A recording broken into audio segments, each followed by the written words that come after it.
नमस्कार बच्चों, स्वागत है आपका अपने YouTube चैनल पे। यहाँ पे हमने बच्चों एक सीरीज शुरू की है। वो सीरीज है प्रीवियस ईयर क्वेश्चंस पेपर की, जो हमने अकाउंटेंसी के रिलेटेड क्लास 11th के क्वेश्चंस लिए हैं प्रीवियस ईयर के। चाहे क्वेश्चन वो 2019 के हैं या 20 के हैं या 21 के हैं, 22 23 जो भी साल के आए हैं प्रीवियस ईयर 2024 से पहले, वो हम यहाँ पे डिस्कस करेंगे और उनको निकालने की हम एक कोशिश करेंगे और आपको समझाने का प्रयास करेंगे। दोस्तों, जो हमने एक सीरीज शुरू की है, उस सीरीज में हमने पहला जो चैप्टर पकड़ा है वो पकड़ा है डेप्रिसिएशन। डेप्रिसिएशन को लेके बच्चों में थोड़े डाउट्स होते हैं। हमने पहले ये चैप्टर पकड़ा है क्योंकि अब साल का आखिरी साल में आप पहुंच चुके हो और अभी तक आपके जो डेप्रिसिएशन के जो डाउट्स हैं वो आपने क्लियर भी किए होंगे। अगर जो क्लियर नहीं हुए हैं वो इस वीडियो में हम क्लियर करेंगे। तो ज्यादा बातें ना करेंगे, आपका वक्त ना हम बर्बाद करेंगे। और आपसे एक गुजारिश भी करूंगा कि आप वीडियो को थोड़ी स्पीड में देख लें, इसकी स्पीड इंक्रीज कर लें क्योंकि अभी टाइम आपके पास कम बचा है। अगर चैनल पे नए हो बच्चों तो चैनल को सब्सक्राइब कर लो और वीडियो को लाइक कर लेना और शेयर कर देना। तो आइए क्वेश्चन को हम शुरू करते हैं। देखो बच्चों, हमारे पास जो क्वेश्चन है डेप्रिसिएशन का, हमारे पास एक क्वेश्चन है। पहले हम क्वेश्चन को पढ़ लेंगे। क्वेश्चन कहता है कि on April 1 2014 Bashir marble purchased A machine for ₹2,80,000। Bashir marble ने एक परचेज की मशीन जिसकी कीमत है 2,80,000, ठीक है, एंड स्पेंट ₹10,000 ऑन इट्स कैरियजेस। और कैरियजेस के ऊपर इसने लगाया 10,000 रुपया एंड ₹10,000 ऑन इट्स इंस्टॉलेशन। यहां तक क्वेश्चन अगर मैं आपको समझाऊं, यहाँ पे हुआ क्या कि एक बशीर मार्बल ने मशीन परचेज की, वो मशीन खरीदी उन्होंने 2,80,000 की, जिसके ऊपर उन्होंने 10,000 कैरियज का खर्चा लगाया, यानी कि उसको लाने में जो खर्चा आया, और 10,000 उसने जो खर्चा किया वो किया उसकी इंस्टॉलेशन के ऊपर, यानी कि उसको फिक्स करवाने में जो भी खर्चा हुआ। हम आपसे एक बात करेंगे, बात ये करेंगे, देखो फॉर एग्जांपल आप क्या करते हो, एक कोई घर पे मानो कोई मशीन लेके आते हो। वो मशीन मानो आपकी कितनी की है, मशीन या फ्रिज कुछ भी लगा लो, 10,000 का आप लेके आते हो। मानो फ्रिज है, ठीक है, वो फ्रिज है, 10,000 का आप लेके आए। अब 500 रुपया आपने उसके कैरियज का खर्चा लगाया, उसको लाने में जो आया, और 500 आपने खर्चा आया उसका इंस्टॉलेशन का। कितना? इंस्टॉलेशन का। कुल मिला के वो कितने का हो गया? कुल मिला के वो हो जाता है 11,000 का। अब कोई भी आपसे पूछेगा कि ये फ्रिज कितने का है, तो आप उसको 10,000 का थोड़ी बोलोगे, आप बोलोगे ये फ्रिज है 11,000 का। सेम यहाँ पे भी हमारे पास ऐसा हुआ है, 2,80,000 की मशीन है और 10,000 पे आप उसके कैरियर पे लगा रहे हो और 10,000 उसकी इंस्टॉलेशन पे, यानी कि वो कितने की बन जाती है बेटा? 3 लाख रुपए की अब ये मशीन बन जाती है। आगे वो लिखता है it is estimated that it's working life is 10 year, यानी कि उन्होंने एक एस्टिमेट बताया है कि इसकी जो लाइफ होगी चलने की मशीन की वो 10 साल रहेगी। और उन्होंने बताया and it's scrap value, scrap value कितनी रहेगी उसकी? 20,000, यानी कि 10 साल के बाद उसकी जो स्क्रैप वैल्यू है, स्क्रैप वैल्यू का मतलब यानी कि उसकी जो कबाड़ की कीमत है वो रहेगी कितनी?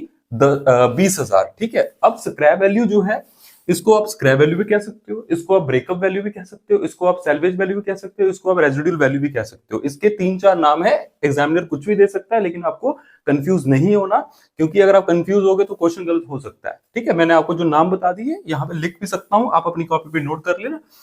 ब्रेकअप, ब्रेकअप वैल्यू भी इसका एक नाम है, सैल्वेज वैल्यू भी इसका एक नाम है, और एक हमारे पास जो स्क्रैप वैल्यू है ये तो लिखा हुआ है, ठीक है। ब्रेकअप वैल्यू, सैल्वेज वैल्यू और रेजिडुअल वैल्यू भी इसको कहते हैं, ठीक है।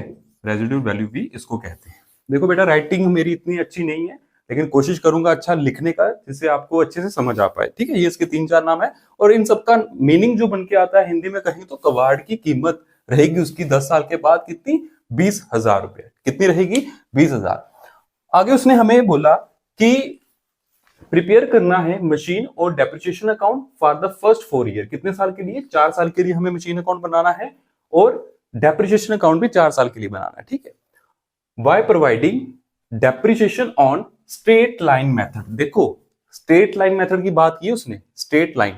अब डेप्रिसिएशन आप पढ़ रहे हो, साल के आखिरी में आप पहुंचे हो, आपको अभी तक पता चल चुका होगा कि डेप्रिसिएशन में 2 तरह के मेथड्स होते हैं। पहला मेथड हमारे पास स्ट्रेट लाइन मेथड है, स्ट्रेट लाइन मेथड है, और दूसरा मेथड जो हमारे पास है वो है रिटर्न डाउन वैल्यू मेथड, ठीक है। रिटर्न डाउन वैल्यू मेथड कह सकते हो इसको, ठीक है दोस्तों। अब देखो, रिटर्न डाउन वैल्यू मेथड हमारे पास जो है और जो हमारे पास स्ट्रेट लाइन वैल्यू मेथड है, अब हम बात ज्यादा इसकी करेंगे कि क्वेश्चन हम इसका सॉल्व कर रहे हैं।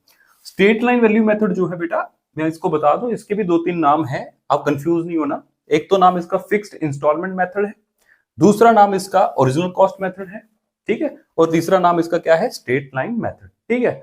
कोई भी नाम अगर होगा तो मतलब इसी मेथड से आपको सॉल्व करने हैं। जो 2-3 नाम मैंने बताए, एक तो ओरिजिनल कॉस्ट मेथड, मेरे साथ दोहराएं आप, ओरिजिनल कॉस्ट मेथड, दूसरा स्ट्रेट लाइन मेथड और तीसरा ओरिजिनल कॉस्ट मेथड, ठीक है, फिक्स्ड इंस्टॉलमेंट मेथड, सॉरी, ठीक है, fixed instalment method.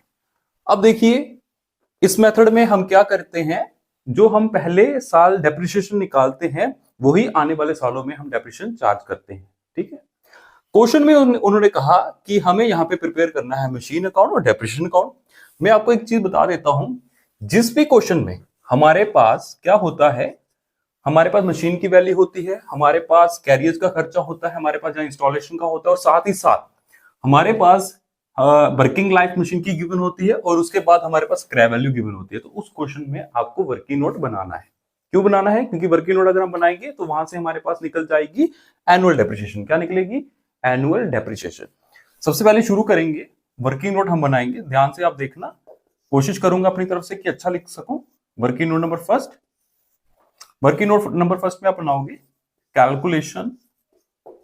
Calculation of annual depreciation, ठीक है। एनुअल डेप्रिसिएशन निकालोगे, यानी कि सालाना डेप्रिसिएशन कितनी निकल के आती है वो हम यहाँ पे फाइंड आउट करेंगे। अब उसके लिए कुछ चीजें हमें चाहिए, एक तो cost of machine, cost of machine जो हमारे पास बताई गई है 2,80,000, ठीक।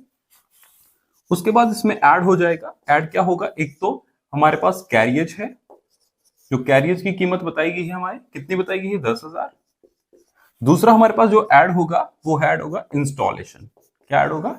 इंस्टॉलेशन, और इसकी वैल्यू भी 10,000 ही है। टोटल करेंगे तो बन जाता है ये 3 लाख। कितना बन जाता है? 3 लाख, यानी कि मशीन की कॉस्ट है 3 लाख आ गई। अब उसके बाद जो हमारे एस्टिमेटेड लाइफ बताई गई है, क्या बताई गई है?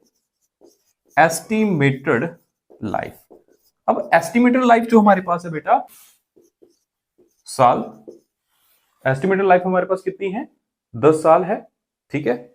और उसके बाद हमारे पास जो चीज बताई गई है वो है स्क्रैप वैल्यू। स्क्रैप वैल्यू जो है वो है हमारे पास 20,000। स्क्रैप वैल्यू कितनी है? 20,000, ठीक है। अब हम लगाएंगे फॉर्मूला एनुअल डेप्रिसिएशन का। एनुअल डेप्रिसिएशन का फॉर्मूला होता है बेटा cost of machine minus scrap value और डिवाइडेड बाय एस्टिमेटेड लाइफ। ये फॉर्मूला आप सबको आता भी होगा, एस्टिमेटेड लाइफ इन ईयर्स, ठीक है। अब देखो कॉस्ट ऑफ मशीन हमारे पास 3 लाख है, ये हम लिख लेंगे, और उसके बाद स्क्रैप वैल्यू हमारे पास बेटा कितनी है? 20,000, वो भी हम लिख लेंगे। और एस्टिमेटेड लाइफ हमारे पास बेटा जो है वो बताएगी 10 साल। 3 लाख में से 20,000 निकाले तो वो हमारे पास बच के आते हैं कितने? 2,80,000, और डिवाइड करेंगे 10 के साथ तो 1010 कट, तो पीछे हमारे पास आता है 28,000। कितना आता है? 28,000। कितना आता है? 28,000 हमारी एनुअल डेप्रिसिएशन निकल गई। अब हमें आगे उस क्वेश्चन ने कहा है जो मेन चीज प्रिपेयर करना है मशीन अकाउंट, और करना है 4 साल के लिए। तो इस चीज के लिए मैं आपको एक चीज समझा देता हूं, यहाँ पे थोड़ी सी जगह बची हुई है, मैं आपको यहाँ पे क्लियर करता हूं। देखो जब भी हम मशीन खरीदते हैं तो उसकी जनरेटरी क्या बन के आती है? उसकी जनरेटरी बन के आती है machine account DR to bank account. अब देखो machine account DR to bank account, तो यहां पे हम क्या बना रहे हैं, ये मैं एंट्री लिख रहा हूं कुछ समझाने के लिए आपको। अब हम यहां पे बनाना चाह रहे हैं मशीन अकाउंट, और कितने साल का? 4 साल का। पहले तो देखो मेरे साथ, इसका फॉर्मेट कुछ इस तरह से होता है। विदाउट स्केल बनाऊंगा तो अगर लाइनें आगे पीछे हो जाएंगी बेटा तो माइंड नहीं करना। तो सबसे पहले ये मशीन अकाउंट मैंने ऊपर लिख दिया। सबसे पहले जो कॉलम बनता है बेटा वो बनता है डेट का, फिर बनता है बेटा पर्टिकुलर्स का, फिर बनता है अमाउंट का, फिर से बनेगा डेट का, फिर से बनेगा अमाउंट का, ठीक है। और ये चीज बोलना नहीं, यहाँ पे डेबिट और यहाँ पे क्रेडिट, यानी कि DR और CR। यहां पे आता है बेटा डेट, यहां पे आता है पर्टिकुलर्स, यहां पे आता है अमाउंट, यहां पे फिर से आएगा डेट, यहां पे आएगा पर्टिकुलर्स और यहाँ पे अमाउंट। देखो एग्जाम में आप जा रहे हो ना, तो हर चैप्टर्स के फॉर्मेट आना आपको जरूरी है। फॉर्मेट के बिना आपको पता है एग्जामिनर आपको नंबर नहीं देगा। अगर फॉर्मेट के बिना इस क्वेश्चन को आप निकाल के आओगे तो वो सहमत नहीं होगा आपसे।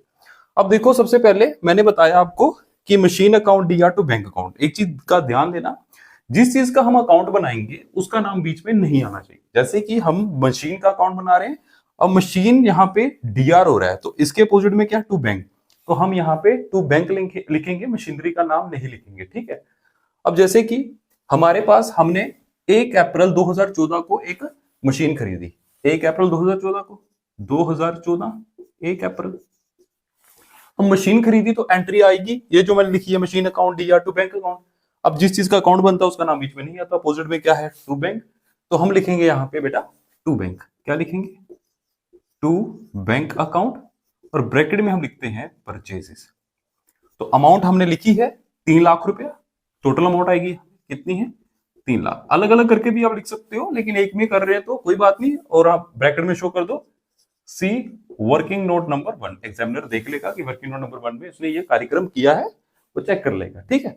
अब उसके बाद डेप्रिसिएशन का चैप्टर है, तो इसके ऊपर लगानी है डेप्रिसिएशन। और आपको पता होगा आपके टीचर या आपके ट्यूशन वाले टीचर या आपके स्कूल वाले टीचर ने आपको बताया होगा कि डेप्रिसिएशन साल के आखिरी में लगती है, और साल हमारा क्लोज हो रहा है कब, 31 मार्च। ठीक है। अब 2014 अप्रैल का है, और 31 मार्च जब आएगा वो आएगा 2015 में, 31 मार्च यहाँ पे आ जाएगा, और यहाँ पे हम लिखेंगे बाय डेप्रिसिएशन अकाउंट। मैं शॉर्ट में लिख रहा हूँ, एग्जाम में शॉर्ट फॉर्म मत लगाना, पूरा डेप्रिसिएशन का नाम लिखना, बाय डेप्रिसिएशन अकाउंट, और ब्रैकेट में लिख देना सी वर्किंग नोट नंबर फर्स्ट। और हमारी डेप्रिसिएशन कितने निकल के आई थी, ये मैंने निकाली थी 28,000, और यहाँ पे हम 28,000 को राइट डाउन कर लेंगे। ठीक है। अगला काम आपको बताया क्या होता है, बैलेंस करना। बैलेंस कैसे किया जाता है, अगर मैं इस साइड का टोटल करता हूं तो ये इसका टोटल आ जाता है बच्चों 3 लाख, और इस साइड का भी टोटल हमें कितना बनाना है, 3 लाख। ठीक है। दोनों साइड हमारी क्या आनी चाहिए, इक्वल आनी चाहिए। अब हमें यहां इक्वल करने के लिए क्या लिखना पड़ता है, बाय बैलेंस कैरी डाउन, और ये हमारी होती है B/F, यानी कि बैलेंसिंग फिगर। क्या होता है B/F, बैलेंसिंग फिगर, और ये भी साल के आखिरी में आता है, यानी कि डेट सेम होती है, इसलिए मैंने ये वाला सिंबल डाल दिया यहाँ पे। अब आपको 3 लाख में से माइनस करना है कितना, 28,000। अब 3 लाख में से 28,000 आप माइनस करोगे तो आपके पास बच के आता है 2,72,000, 2,72,000। अब इसको आपको क्या करना होता है, ब्रॉडाउन। और ब्रॉडाउन कैसे करना होता है, यहाँ पे मंथ होगा मार्च, मार्च के बाद क्या आता है अप्रैल, साल सेम रहेगा 2015 और 1 अप्रैल। ठीक है, 1 अप्रैल। अब हम इसको क्या करेंगे, ब्रॉडाउन, तो लिखेंगे टू बैलेंस ब्रॉडाउन, और अमाउंट हमारे पास आ जाएगी 2,72,000। ठीक है। उसके बाद नेक्स्ट हम क्या करेंगे, सेम डेप्रिसिएशन लगाएंगे। अब 2015 के बाद आता है 2016 31 मार्च, तो डेप्रिसिएशन सेम जैसे ऊपर लिखा है by depreciation account, same see working note number first, और सेम अमाउंट 28,000। ठीक है, बहुत इजी है बच्चों। सेम आपको बैलेंस करना है बाय बैलेंस कैरी डाउन, ये हमारी रहेगी बैलेंसिंग फिगर, और 2,72,000 ये हमारा रहेगा यहाँ का टोटल। ठीक है, और उसके बाद इस साइड का टोटल रहेगा 2,72,000। अब यहाँ भी 2,72,000 बनाना है, तो वो कैसे बनेगा, इसमें से हम 28,000 को माइनस करेंगे, तो माइनस करके हमारे पास जो बच के आएगा वो होगा 2,44,000। कितना, 2,44,000। अब अगला काम हमारा क्या है, फिर से इसको ब्रॉड डाउन करना, क्योंकि उसने बोला है 4 साल तक बनाना है। अभी हमारे 2 साल ही कंप्लीट हुए हैं। ठीक है बच्चों, हम करेंगे 2016 1 अप्रैल। याद रहे ब्रॉड डाउन जब भी होता है उसके अगले मंथ की पहली तारीख। ठीक है, तो यहां पे लिखेंगे टू बैलेंस ब्रॉड डाउन, और अमाउंट कितनी आ जाएगी 2,44,000। सेम यहां भी अब डेप्रिसिएशन लगेगी। अब 2016 के बाद 2017 31 मार्च आएगा, तो by depreciation account see working note number first, और यहाँ पे आएगा 28,000। अब नेक्स्ट काम हमारा क्या होगा, बैलेंस करना। तो बैलेंस वही सेम डेट को बाय बैलेंस कैरी डाउन, और ये हमारा होगा बैलेंस फिगर, और इसको करेंगे हम यहाँ पे टोटल 2,44,000, और यहां भी टोटल कितना आना चाहिए 2,44,000। अब इस 2,44,000 में से हम माइनस करेंगे 28,000, तो वो माइनस करके हमारे पास जो आता है वो आता है 2,16,000। कितना आएगा 2,16,000। इस 2,16,000 को हम क्या करेंगे ब्राडाउन, और ब्राडाउन कैसे होगा 2017 का 1 अप्रैल, और लिखेंगे टू बैलेंस ब्राडाउन, और अमाउंट आ जाएगी हमारा 2,16,000। ठीक है। अब सेम इसके ऊपर फिर से डेप्रिसिएशन 2017 के बाद आता है 2018, 2017 के बाद क्या आता है 2018, और डेट आएगी 31 मार्च। तो बाय यहां पे आ जाएगा डेप्रिसिएशन अकाउंट, और जिसकी ये हम लिखेंगे same see working note number first, और अमाउंट 28,000। कितनी 28,000। अब वही हमें बैलेंस करना है, सेम अमाउंट आ जाएगी यहाँ पे 2,16,000, और यहाँ भी कितना आना चाहिए 2,16,000। ठीक है बच्चों, 2,16,000 आना चाहिए। अब देखो 2,16,000 में से 28,000 हम बाहर निकालेंगे, तो हमारा जो बच के आएगा बाय बैलेंस कैरी डाउन, जिसको हम बैलेंसिंग फिगर भी बोलते हैं, वो हमारा बच के आएगा बेटा 1,88,000। कितना 1,88,000। अब देखो उसने बोला था 4 साल, यहां से लेके यहां तक 1 साल, यहां से लेके यहां तक 2 साल, यहां से लेके यहां तक 3 साल, और यहां से लेके यहां तक 4 साल हो गए। अब जो हमारे पास बैलेंस बच रहा है इसको हम ब्रॉड डाउन कर देते हैं, क्योंकि साल तो वही है 2018, 1 अप्रैल 2, ये आपको कर लेना होता है। जब बैलेंस आपके पास कैरी डाउन बच जाता है तो उसको ब्रॉड डाउन कर लिया करो। तो ये अमाउंट है 1,88,000। ठीक है 1,88,000, और ये हमारा मशीन अकाउंट बन के कंप्लीट हो गया। 4 साल हो गया ना, 2014, 15, 15, 16, 16, 17, 17, 18। ठीक है 4 साल हमारे बन के कंप्लीट हो गए, और मशीन अकाउंट हमारा बन के तैयार है। अब हमें उसने अगला काम बोला है डेप्रिसिएशन अकाउंट बनाना, और यहाँ पे आप अभी इसका स्क्रीनशॉट खींच लो। तो ये जो जगह बची है इसको रब करके मैं डेप्रिसिएशन अकाउंट बनाने की कोशिश करता हूँ। ठीक है बच्चों, सबसे पहले ऊपर लिखेंगे डेप्रिसिएशन अकाउंट। इसका जो फॉर्मेट रहेगा बेटा, लाइन का थोड़ा रहेगा, मेरी लाइन थोड़ी सीधी नहीं आती। डेट इसका भी, पर्टिकुलर इसका भी, अमाउंट इसका भी, डेट पर्टिकुलर और अमाउंट। ठीक है, ये हो गई हमारी क्या डेट, और ये हो गया हमारा क्या पर्टिकुलर्स। ये हमारा amount, date, particulars, amount. Question थोड़ा लेंथी है बेटा, ठीक है, लेकिन समझ होगी तो हम इसको आसानी से निकाल सकते हैं। तो ऊपर ये मत बोलना लिखना DR और CR। ठीक है, अब देखो पिछले जो मैंने मशीन अकाउंट बनाया उसको समझाने के लिए मैंने एक आपको जर्नल एंट्री पास करके बताई थी। अब सेम मैं डेप्रिसिएशन की पास करके बताऊंगा। क्या, अब डेप्रिसिएशन की जो जर्नल एंट्री होती है बेटा, वो डेप्रिसिएशन खर्चा है, वो DR हो जाएगा। डेप्रिसिएशन अकाउंट DR, और डेप्रिसिएशन किसके ऊपर लग रही है मशीन के ऊपर, टू मशीन अकाउंट CR हो जाएगा। ठीक है, अब हम बना रहे हैं डेप्रिसिएशन अकाउंट। तो मैंने बताया जिस चीज का अकाउंट बनाना है उसका नाम बीच में नहीं डालना है। तो डेप्रिसिएशन के अपोजिट में क्या है, टू मशीन। ठीक है, डेप्रिसिएशन के अपोजिट में क्या है, टू मशीन। तो इसका मतलब डेप्रिसिएशन जब DR होगा तो इसका मतलब हमें उसके DR में लिखना है टू मशीन अकाउंट। अब देखो जहां जहां वर्ड डेप्रिसिएशन आया, यहाँ पे डेप्रिसिएशन आया, ये डेप्रिसिएशन, ये डेप्रिसिएशन, ये डेप्रिसिएशन, ये डेप्रिसिएशन, यानी कि साल के आखिरी में डेप्रिसिएशन आ रहा है, साल के आखिरी में। अब यहाँ पे डेप्रिसिएशन CR हो रहा होगा, इसका मतलब डेप्रिसिएशन यहाँ पे क्या होगा DR, क्योंकि यहाँ पे एंट्री क्या ही होगी machine account DR to, sorry depreciation account DR to machine account. तो मशीन CR है, उसका नाम नहीं आना था, उसके अपोजिट में क्या था डेप्रिसिएशन, तो हमने लिख दिया भाई डेप्रिसिएशन। अब यहाँ पे बनाना है हमें डेप्रिसिएशन अकाउंट, तो इसके अपोजिट में क्या है मशीन अकाउंट, क्योंकि डेप्रिसिएशन क्या हो रहा है यहाँ हो रहा है DR।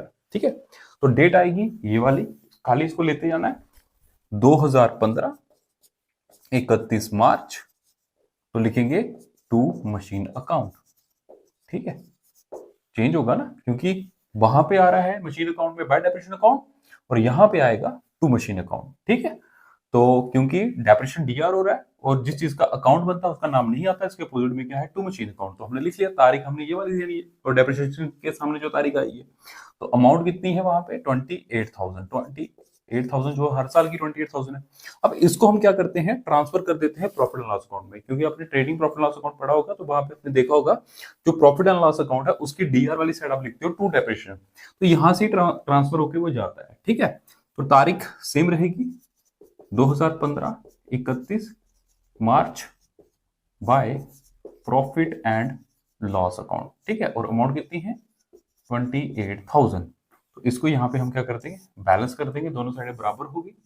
अब अगले साल की डेप्रिसिएशन आई है, ठीक है, तो लिखेंगे 2016 31 मार्च टू मशीन अकाउंट 28,000 उसकी अमाउंट है, और same 2016 31 March by profit and loss account और अमाउंट सेम आएगी 28,000। ठीक है, सेम अब तीसरे साल में जाएंगे 2017 में, तो 2017 हमारा यहाँ पे कितना आ जाएगा 2017 31 मार्च टू मशीन अकाउंट और अमाउंट कितनी आ जाएगी 28,000 सेम, कितनी 28,000, और यहां भी date same 2017 31 March by profit and loss account कितना 28,000। कितने साल का हो गया बेटा, 3 साल का, हमें 4 साल का बनाना है क्योंकि चौथे साल 2018 में भी डेप्रिसिएशन आई है। तो सेम लिखेंगे 2018 31 March to machine account 28,000 amount आ जाएगी, 2018 31 March same date by profit and loss account में इसको ट्रांसफर कर दिया जाएगा इसी 28,000 को। तो देखो हमारे 4 साल का जो डेप्रिसिएशन अकाउंट उसने बोला था बनाने के लिए वो भी कंप्लीट हो चुका है। ये सिंपल सा डेप्रिसिएशन अकाउंट है, बस आपको एक चीज का ध्यान रखना है कि वहां पे डेप्रिसिएशन आपका सीआर हो रहा है तो यहाँ पे डीआर होगा, लेकिन नाम डेप्रिसिएशन का नहीं आएगा, जिसके अपोजिट में होगा। अपोजिट में क्या था मशीन, तो टू मशीन लिखा, और डेट हमने डेप्रिसिएशन वाली देनी है जो साल के आखिरी में आती है, और डेट जब आप लिखोगे डीआर साइड तो आखिरी वाली लिखोगे, और जब ट्रांसफर करोगे तब भी आप साल की आखिरी वाली डेट ही लिखोगे। ठीक है, और ये दोनों आपस में बैलेंस होने चाहिए। ठीक है, ये बैलेंस हमारे हो गए। ठीक है, और हमारा डेप्रिसिएशन अकाउंट बनके रेडी है और हमारा मशीन अकाउंट बनके भी रेडी है। बेटा ये हमारा क्वेश्चन था जो प्रीवियस ईयर में पूछा गया था। उम्मीद है आपको इस क्वेश्चन की समझ आ गई होगी। आप इसका स्क्रीनशॉट ले सकते हो, मैं थोड़ा सा साइड हट जाता हूँ। ठीक है, आप आराम से इसका स्क्रीनशॉट ले सकते हो। अब ये हमारा एक क्वेश्चन था डेप्रिसिएशन का, और जितने भी हमारे प्रीवियस ईयर में क्वेश्चन आए हैं वो एक एक करके वीडियो बनती जाएगी और चैनल पे अपलोड होती जाएगी, और आपको वो सारी वीडियोस देखनी है क्योंकि एग्जाम आपका अच्छा हो, और जो भी आपका डाउट हो आप कमेंट बॉक्स में लिख सकते हो। और आने वाली जो वीडियो है उनको देखने के लिए चैनल को सब्सक्राइब कर लेना और बेल आइकन को प्रेस कर लेना। तो आज के लिए बस इतना ही। जय हिंद, जय भारत।